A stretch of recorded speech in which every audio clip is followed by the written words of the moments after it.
Hello everyone, welcome to सच्चा ज्ञान classes.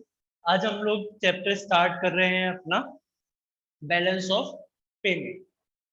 ठीक है, सो चलिए स्टार्ट करते हैं। आई आशीष आशीष नरेटिंग यू और डिक्टेटिंग यू दिस लेक्चर। ठीक है, तो हम लोग बात कर रहे हैं चैप्टर की बैलेंस ऑफ पेमेंट। अब ये बैलेंस ऑफ पेमेंट होता क्या है, इस बारे में हमें देखना है। ठीक है, तो आज हम लोग एक ग्लोबलाइज वर्ल्ड में रह रहे हैं। ठीक है, हम लोग लिबरलाइज हैं, मतलब आजाद हैं, प्राइवेट सेक्टर आना चाहता है, हम लोग ग्लोबलाइज कर सकते हैं, मतलब कोई मेरे यहाँ आ सकता है और मैं किसी के यहाँ जा सकता हूँ, मतलब कोई भी इंडिया में आ सकता है गुड्स लेके और मैं अपनी गुड्स को सेल करने इंडिया से बाहर जा सकता हूँ ग्लोबलाइज वर्ल्ड में। ठीक है, अब जब ग्लोबलाइजेशन आया, लिबरलाइजेशन आया, उससे क्या हुई, मोबिलिटी इंक्रीज हुई ऑफ मैन एंड मटेरियल। आज मटेरियल चीजें भी एक कंट्री से दूसरे कंट्री जा सकती हैं और मैन भी, ह्यूमन भी एक कंट्री से दूसरे कंट्री शिफ्ट कर सकता है। ठीक है, अपार्ट फ्रॉम दिस जब हम आगे चलते हैं तो हम बात करते हैं, देयर हार्डली एनी कंट्री, कोई भी ऐसी कंट्री हम अगर उठा के देखें अपने पूरे वर्ल्ड मैप में, तो हार्डली हमें कोई कंट्री मिलेगी जो सेल्फ सफिशिएंट है। हर कंट्री को किसी ना किसी चीज के लिए अदर कंट्री पर डिपेंड होना पड़ता है। ठीक है, हर एक, सब सेल्फ सफिशिएंट नहीं है आज के मॉडर्नाइज्ड वर्ल्ड में। Every country imports the goods that can not be produced in their country. तो अब मैं कौन सी चीज खरीदूंगा जो मेरी कंट्री में प्रोड्यूस नहीं हो रही। ठीक है, तो मैं सेल्फ सफिशिएंट नहीं हूँ। मैं ये कहूँ कि मेरे पास बहुत है, मेरे को किसी की जरूरत नहीं है, ऐसा नहीं है। कहीं ना कहीं किसी पर्टिकुलर पॉइंट ऑफ टाइम पे मुझे सामने वाले की जरूरत पड़ेगी ही पड़ेगी। ये ग्लोबलाइज वर्ल्ड में हकीकत है। ठीक है, तो जब इंडिया कोई चीज एक्सपोर्ट करता है तो क्या होता है हमारे पास भाई, जाहिर सी बात है, इंडिया को अगर मैं बोलूं कि इंडिया वेंडर है, ठीक है, और इंडिया कोई चीज बाहर बेच रहा है यूएसए को, यूएसए को क्या कर रहा है, सोल्ड कर रहा है। ठीक है, तो यूएसए इसके बदले क्या देगा इंडिया को, मनी। ठीक है, तो इंडिया के पास क्या आ रहा है, फॉरेन एक्सचेंज। ठीक है, इन्होंने यूएसए में वो करा और कन्वर्ट करके मेरे पास रुपए की फॉर्म में पैसा आ गया। तो क्या हो रहा है, मेरे लिए इनफ्लो है, मेरे अंदर आ रहा है, मेरे घर में आ रहा है पैसा। तो इसको क्या बोलेंगे, इनफ्लो ऑफ कैश। ठीक है, या inflow of foreign exchange. Same अगर मैं दूसरे एंड पर बात करूं, व्हेन इंडिया इंपोर्ट्स, अब इंडिया इंपोर्ट कर रहा है, भाई मैं अब बेच नहीं रहा, बाहर से कोई चीज खरीद रहा हूं, तो जाहिर सी बात है मेरे यहां से पैसे जा रहे हैं, तो उसको क्या बोलेंगे, outflow, outflow of foreign exchange.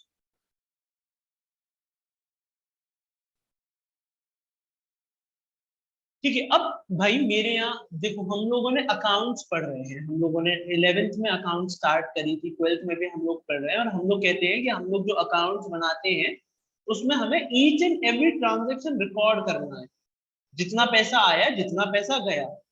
तो ये एक इंडिविजुअल लेवल पे बात कर रहा हूँ। अब मैं एक कंट्री लेवल पे जब बात करता हूँ, तो एक कंट्री को भी तो ये मेंटेन करना जरूरी है कि मेरे यहाँ से कितनी चीज बाहर गई, कितने पैसे की और कितने पैसे की चीज अंदर आई। तो जब मैं इसको रिकॉर्ड करता हूँ, ठीक है, तो उसको क्या बोलता हूँ मैं, बैलेंस ऑफ पेमेंट। ठीक है, तो हर ट्रांजेक्शन रिकॉर्ड करा जाता है और उसको क्या बोलते हैं, बैलेंस ऑफ पेमेंट। जहां पे ये सारी चीजें रिकॉर्ड करी जाती है उसको क्या बोलते हैं, balance of payment. I hope यहां तक सबको क्लियर होगा। आगे कंटिन्यू करते हैं कि तो हम लोग क्यों कर रहे हैं ऐसा, why why we are maintaining balance of payment. हम लोग ये क्यों बना रहे हैं, तो हम लोग क्यों बना रहे हैं कि हमें इकोनॉमिक पोजीशन पता पड़ सके। इकोनॉमिक पोजीशन कैसे, कि मैं, मेरी इकोनॉमी क्या कर रही है, क्या मेरी इकोनॉमी ज्यादा एक्सपोर्ट कर रही है,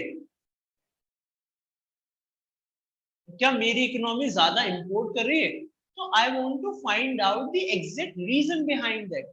मुझे रीजन जानना है कि मेरी इकोनॉमिक पोजीशन क्या है, क्या मैं एक्सपोर्ट डेफिसिट हूँ, ठीक है। तो ये सारे रीजन जानने के लिए। दूसरा पॉइंट जो है, अब देखो अगर ऐसा है कि मेरा इंपोर्ट ज्यादा है तो गवर्नमेंट को चेक करना चाहिए कि भाई हमें अपनी मॉनेटरी पॉलिसी, हमारी मॉनेटरी पॉलिसी में कौन से ऐसे लूप साइडेड है जिनकी वजह से ऐसा हो रहा है।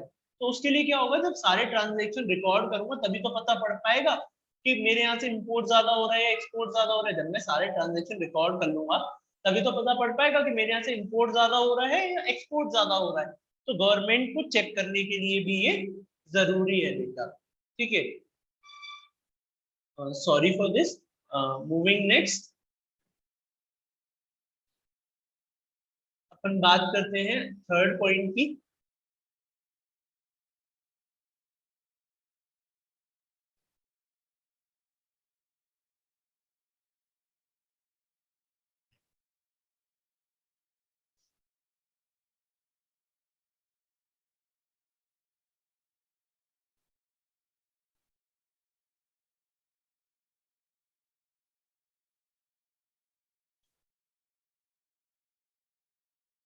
तो अब हम लोग बात करते हैं बेटा थर्ड पॉइंट की। तो थर्ड पॉइंट क्या कहता है हमारा, government checks it trade and payment policies. अब जब मैंने अपनी मॉनेटरी पॉलिसी चेक कर ली, फिजिकल पॉलिसी चेक कर ली, तो अब मैं क्या करूंगा, यार मॉनेटरी पॉलिसी में तो कोई गड़बड़ नहीं है, then I will look after my trade policies, trade and payment. मेरा ट्रेड और पेमेंट पॉलिसी कैसी है जिस वजह से बैलेंस ऑफ पेमेंट में दिक्कत आ रही है। तो ये फायदे हैं बैलेंस ऑफ पेमेंट के। आई होप यहां तक आप सबको क्लियर होगा। मूविंग नेक्स्ट, अब एग्जैक्टली बात करते हैं what is balance of payment.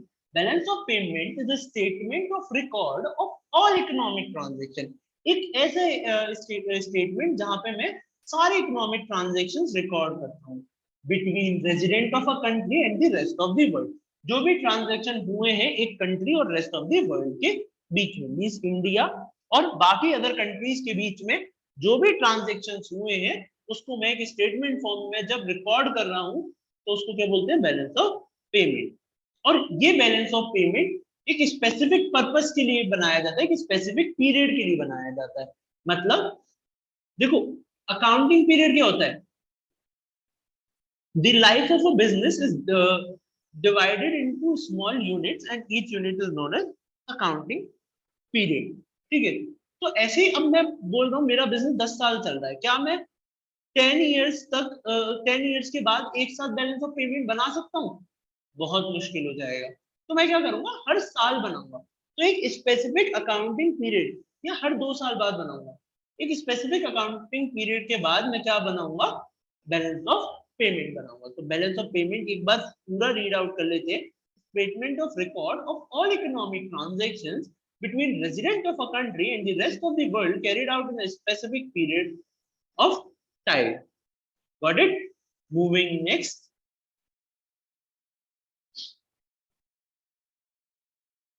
इसको एक बार पढ़ लेते हैं। All international transactions are recorded in BOP accounts in double entry system of bookkeeping।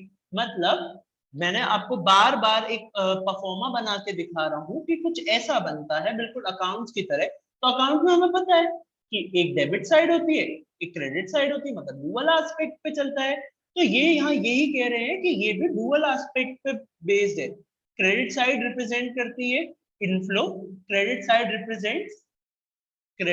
Represents inflow और डेबिट साइड रिप्रेजेंट्स आउटफ्लो।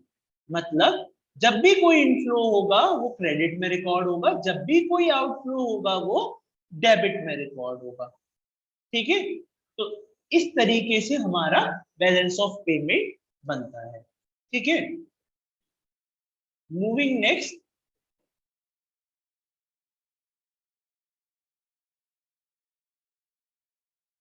देखो इनफ्लो एंड आउटफ्लो मैं अभी अभी बता चुका हूँ, इसमें कोई भी ऐसी चीज नहीं है जो आपको कंफ्यूज करे। एक बार इसको रीड आउट कर लीजिएगा प्लीज, ठीक है। मूविंग नेक्स्ट, बात करते हैं अपना hypothetical balance of payment of a country, मतलब दिखता कैसा है बैलेंस ऑफ पेमेंट, अभी तक मैं बना के दिखा रहा हूँ आपको। रियल परफॉर्मा एक इमेजिनरी परफॉर्मा है, इस तरीके से कुछ आपका बैलेंस ऑफ पेमेंट दिखता है। आप चाहें तो वीडियो पॉज करके इसको पढ़ सकते हैं। देखो, इनफ्लो ऑफ फॉरेन एक्सचेंज और आपका आउटफ्लो ऑफ फॉरेन एक्सचेंज। ठीक है बेटा, moving next.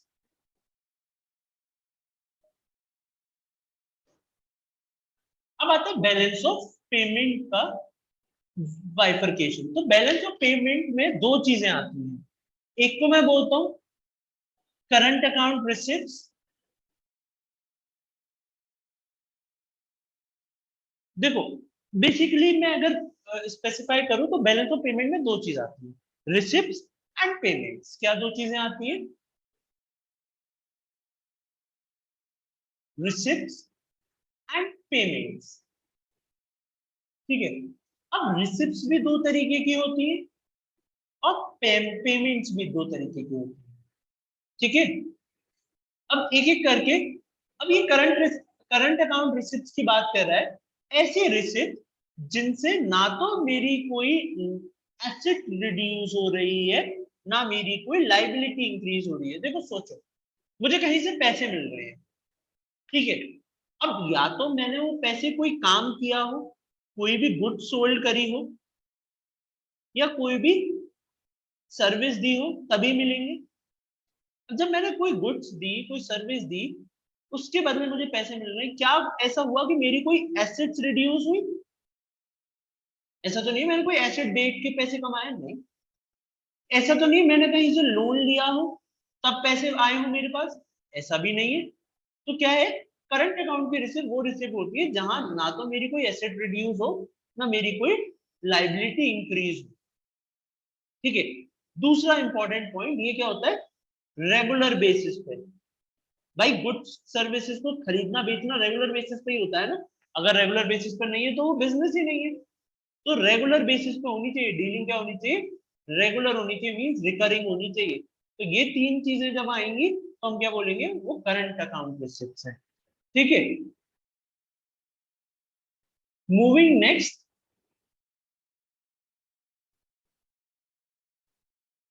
Capital account receipts. Capital account receipts होती है कि मुझे पैसे मिले। अब वो पैसे कैसे मिले होंगे, या तो मैंने कोई एसेट्स, जो भी मेरे पे कोई एसेट है वो मैंने क्या करी होगी, सोल्ड करी होगी, तब पैसा आया होगा।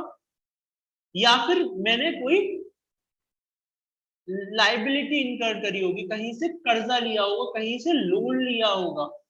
ठीक है। तो ये क्या होता है भाई, लोन में रोज रोज तो लूंगा नहीं, या अपने घर की एसेट्स या बिजनेस की एसेट्स रोज रोज तो बेचूंगा नहीं। तो ये क्या होता है, नॉन नॉन रिकरिंग होता है, रेगुलर नहीं होता, नॉन रिकरिंग, कभी कभी होने वाला। ठीक है। तो ये जो अगर तीन पॉइंट्स हमें मिल जाते हैं तो हम क्या बोलते हैं, इसको कैपिटल अकाउंट रिसिप्ट्स बोल देते हैं। ठीक है। either reduces assets or increases the liability, or they are non-recurring in nature. Okay. उसके बाद बात करते हैं हम लोग करंट अकाउंट पेमेंट्स।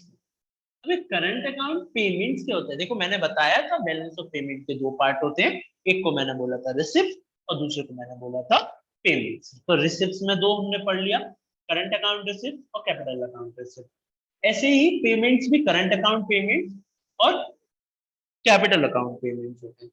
अभी करंट अकाउंट पेमेंट्स क्या होते हैं, ऐसे पेमेंट, भाई मैं किसी को पे कर रहा हूँ तो जाहिर सी बात है करंट है, तो मैंने कोई एसेट वेसेट की तो कोई बात हुई नहीं है। ठीक है। तो मैं क्या कर रहा हूँ, कोई गुड्स या सर्विस खरीद रहा हूँ। जैसे मुझसे कोई गुड सर्विस खरीद रहा है, मैं भी तो किसी से खरीद रहा हूँ ना। तो जब मैंने उससे कोई गुड सर्विस खरीदी, तो ऐसा तो है नहीं कि मैंने कोई लॉस के लिए पैसे दिए या कोई लोन को खत्म करने के लिए पैसे दिए, ऐसा तो नहीं हुआ। या फिर मैंने कोई एसेट खरीदने के लिए पैसे दिए, ऐसा भी नहीं हुआ।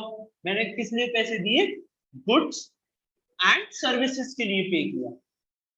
गुड्स एंड सर्विसेज की जरूरत ऐसा नहीं है कि कभी कभी पड़े, ये ऐसी चीज है जो रोज जरूरत पड़ती है। तो ये क्या बोलूंगा मैं, they are recurring in nature. तो करंट अकाउंट पेमेंट्स क्या होते हैं, जिनसे ना तो मेरी कोई एसेट इंक्रीज हो, ना मेरी कोई लाइबिलिटी रिड्यूस हो, ठीक है। और ये कैसे होते हैं, they are recurring in nature. बेटा प्लीज अगर ना समझ में आए तो क्लास को एक बार रिवाइंड करके देख लीजिएगा, ठीक है। तो समझना जरूरी है, क्रक्स समझिएगा, ठीक है। उसके बाद आते हैं कैपिटल अकाउंट पेमेंट्स। तो कैपिटल अकाउंट पेमेंट्स क्या होते हैं? कैपिटल अकाउंट पेमेंट्स होते हैं आइदर इंक्रीजेस एसेट्स और रिड्यूसेस द लायबिलिटी। ऐसे खर्चे जिन भाई कभी कभी करने वाले खर्चे कौन से? या तो मैं कोई कर्जा ले रखा था, मैंने कोई लोन ले रखा था, मैं क्या कर दूं, उसे रीपे कर दूं, पहला ऑप्शन। या फिर मैं कोई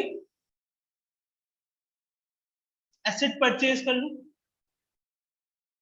तो क्या हो जाएगा, इंक्रीज इन एसेट और रिड्यूसिंग दी लाइबिलिटी। और ये काम क्या ऐसा होगा, कभी कभी होने वाला काम होगा। तो क्या बोलूंगा, they are non recurring in nature. क्या बोलूंगा, non recurring in nature. Okay, चलिए आगे बढ़ते, current account receipts and payments. We are talking about current account receipts and payments, ठीक है।